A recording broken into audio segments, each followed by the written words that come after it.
Novos modelos negociais. Parte 1. Processo criativo. Quando a gente fala de empreendedorismo, quando a gente pesquisa sobre empreendedorismo, é muito comum a gente ouvir o quê? A gente ouvir a associação entre empreendedorismo e criatividade.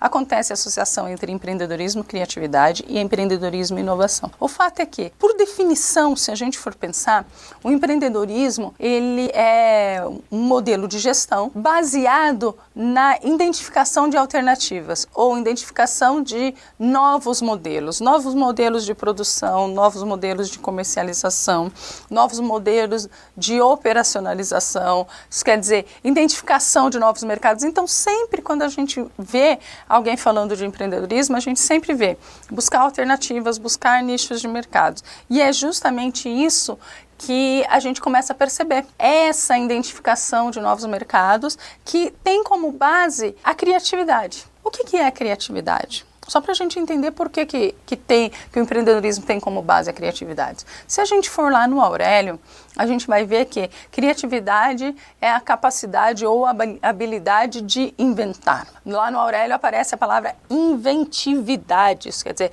essa capacidade de inventar, de buscar coisas novas. Aí você deve estar pensando, mas espera lá. Criatividade é algo que eu nasço com criatividade, é algo de dom, né? Não, não é. A criatividade, o processo de criatividade, ele é relativamente simples. Ele começa a partir do momento que você tem uma quantidade de informações, certo? Vamos dizer, lá no seu banco de dados central, que é a nossa cabeça, ou nosso cérebro, né? Eu tenho uma quantidade de informações X e eu começo a cruzar essas informações. No momento que eu cruzo essas informações, ou seja, que os nossos neurônios fazem contato um com o outro, que a gente chama de sinapse, acontece os insights.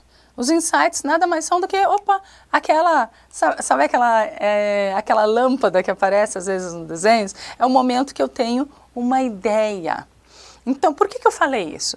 Porque começa a ficar óbvio que quanto mais informações eu tiver, quanto mais eu li, quanto mais eu busquei informações, maior é a capacidade de eu estar fazendo cruzamentos.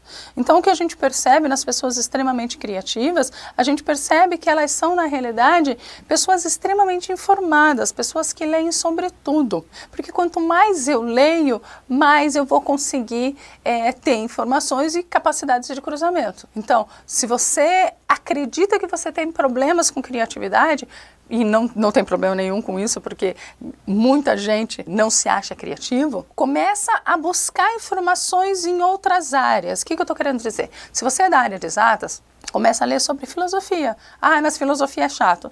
Não precisa ler um texto duro, mas começa a passear nos blogs de filosofia que você começa a ver outros olhares, outros recortes.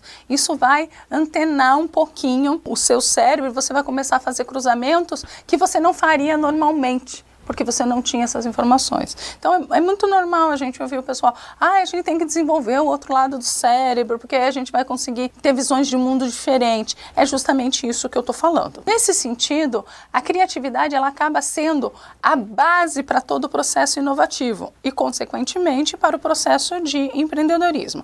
Vamos dar uma olhadinha no quadro, porque a gente tem a sequência do processo inovativo, aí a gente consegue entender a importância da criatividade para esse processo. Olhem aqui comigo. Então, aqui no processo de inovação, a gente vê que tudo começa com o surgimento de ideias, né? Com o surgimento de ideias que vai tudo começar. Vamos tentar entender isso daqui. Como que surgem as ideias? A gente já falou, a partir do cruzamento de informações que eu tenho dentro do meu cérebro. Tem outra variável importante quando a gente fala de ideias, que é a questão de eu conseguir acessar essas informações. Então, normalmente, quando você vai numa agência de publicidade, um exemplo bem legal que vem sendo bastante divulgado é o ambiente da Google, né? Que é um ambiente informal, um ambiente onde você pode, lúdico, né? Até lúdico, onde você pode se permitir a criar. Não precisa ser dentro das empresas. Às vezes você vai num ambiente informal, tipo um churrasco, onde você está com pessoas que você conhece, pessoas que você confia. De repente você toma lá uma cervejinha, alguma coisa, o que isso, esse ambiente, esse contexto todo gera com você? Ele faz com que o seu subconsciente baixe um pouquinho, e quando o seu subconsciente baixa um pouquinho, você consegue acessar as informações que estão lá atrás. O seu consciente baixa, desculpa. Você consegue acessar as informações que estão lá atrás no seu subconsciente. E você tem informações diferentes lá, porque você viveu anos aí e foi acumulando uma série de informações que você foi absorvendo sem nem perceber. No momento que você faz isso, é normal, olhem lá comigo, é normal você ter ideias. Então, a minha sugestão é o seguinte, que você pegue um guardanapo e você anote essas ideias. Qual é o próximo passo? Você vai pegar esse guardanapo no outro dia. Por que eu falo outro dia, pessoal? Eu falo outro dia para dar um tempo de amadurecimento. Lembrando da dialética, a gente não é a mesma pessoa todo dia. De um dia para o outro, a gente muda. Então, para ter esse processo de amadurecimento, a gente tem que ter esse delay, que a gente chama, esse espaço. Então, no outro dia, vamos dizer, você tinha lá 3 ideias. Aí você começa a criticar essas ideias. Aí você vê, essa é boa, essa não e essa não. Você pega essa ideia aqui e você vai implementar. Aqui a gente ainda tem uma crítica operacional e eu chego ao modelo ou protótipo final, que é a grande inovação. Olhando dessa maneira, você começa a perceber que é possível a gente criar sim. Que você pode criar sim. Então primeiro vamos quebrar esse paradigma que eu não sou criativo. Dá para ser criativo sim. Tá, pessoal? Então vamos imaginar como fazer isso. Existem várias técnicas de criatividade. Então a gente vai passar aqui, fazer um poporri, né? Fazer uma pincelada em várias temáticas ou várias técnicas que você pode estar utilizando e depois você se aprofunda no material ou pesquisa mais, né? Qual delas você entende que é a melhor técnica para você se desenvolver, porque tem essa questão pessoal também. Então vamos passar pelas técnicas agora. Vamos dar uma olhadinha lá no quadro comigo. Então aqui o que nós temos? A primeira técnica, que é a mais famosa, a mais conhecida, é o brainstorming. Então o brainstorming o que é? Ele consiste em anotar num quadro as ideias surgidas, o mais importante, de maneira não sistematizada, num grupo de pessoas para que depois possam discuti-la e selecionar uma delas. A grande característica do brainstorming é que é um processo livre, sem crítica, sem necessidade de lógica. Então você coloca todas as pessoas numa sala e deixa esse pessoal falar sobre uma determinada temática. Não há amarração, não há crítica, não há isso dá ou isso não dá. Não é um momento dessa validação. É para soltar as ideias o mais ilógicas possíveis. Vamos para o próximo então. Aí aqui a gente tem a segunda, que vem sendo bastante divulgada, ela vem, né, o pessoal da academia gosta de trabalhar muito com ela, é a questão do mapa mental. É uma ferramenta individual que permite um melhor entendimento a respeito de um conjunto de fatores ou ideias que estão correlacionadas ao mesmo tempo. Então, vamos pensar em termos de amadurecimento. Eu faço brainstorming, surge uma série de ideias, de repente eu posso estar amadurecendo por meio do mapa mental a correlação entre eles. Né? O mapa mental ele tem uma característica de rede neural. Eu tenho um tema central e eu vou correlacionando as várias temáticas, né? Uma rede neural, né? Então aqui eu explodo em vários itens. Eu vou pegando as ideias que saíram do brainstorming e vou colocando aqui, tentando correlacioná-las. Aí a gente tem o Scamper, que é uma maneira de criar ideias e também fazer associação com outras ideias ou produtos, né? A palavrinha Scamper, ela pode ser, ela é uma brincadeira na realidade, né? As letras do Scamper, que a gente fala de substituir, combinar, adaptar, modificar, pensar em outros usos, eliminar ou reverter e rearranjar.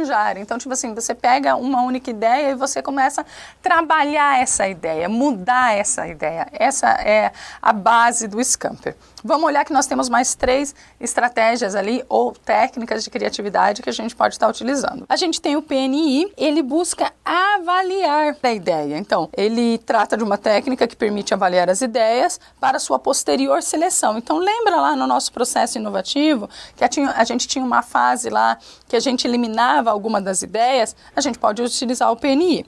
Então, ele tem como base 3 grandes posicionamentos. Então, eu analiso os pontos positivos da ideia, os pontos negativos e os interessantes. Então, eu vou pontuando cada uma delas, né? Lógico que eu tenho que criar um critério para dizer o que é positivo, o que é negativo, mas eu vou pontuando cada uma delas até que eu decido. Esses critérios podem ser operacionais, podem ser mercadológicos, podem ser financeiros, né? Depende do que a gente está tratando, né? Então não dá para aqui eu determinar esses critérios, porque cada caso vai ser um.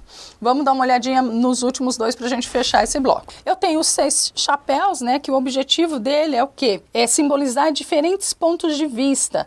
Bem, na criatividade, ela tem um ponto importante que é eu permitir olhares diferentes. Então, a partir dos quais pode ser analisado um problema ou uma situação concreta. Então, a ideia dos 6 chapéus é eu determinar 6 pessoas que vestem chapéus diferentes, quer dizer, pontos de vista diferentes. Então, pega um produto, alguém vai olhar sobre o aspecto financeiro, mercadológico, biológico, ambiental, cada um ético, cada um olha sobre um aspecto e começa a fertilizar sobre esse aspecto, essa é a ideia. Então, os chapéus, eles representam esse olhar, vamos dizer, esse enfoque diferente. E, finalmente, nós temos as analogias. Baseia na percepção ou criação de associação entre áreas que não são logicamente correlacionadas, né? Então, ideia não tem a ver com lógica, né? Ideia é livre, é solta. No processo de criação, a gente tem que permitir essa liberdade criativa. Essas são as principais técnicas que você tem para desenvolver a criatividade. É lógico que algumas pessoas têm a facilidade com uma mais do que outra, mas você pode estar escolhendo ou cruzando elas. Aí fica uma estratégia bastante interessante para você conseguir gerar criatividade ou individualmente ou em grupo. Beleza? Então até a próxima, pessoal.